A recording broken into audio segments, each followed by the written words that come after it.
আমি মিষ্টির দোকানে চাকরি করি। মিষ্টি এবং জিলাপি মাপার সময় কার্টুন সহ মাপা হয়। শরীরের দৃষ্টিতে এটা কি জায়েজ হবে? কার্টুনের ওজন প্রায় 50 গ্রাম।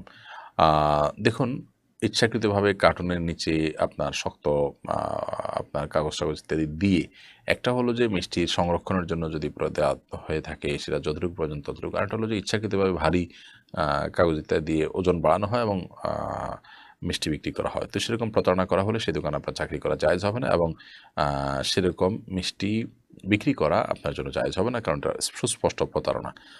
আ যেটা একেবারে সহনীয় পর্যায়ে, মানে এর নিচে আর সম্ভব না।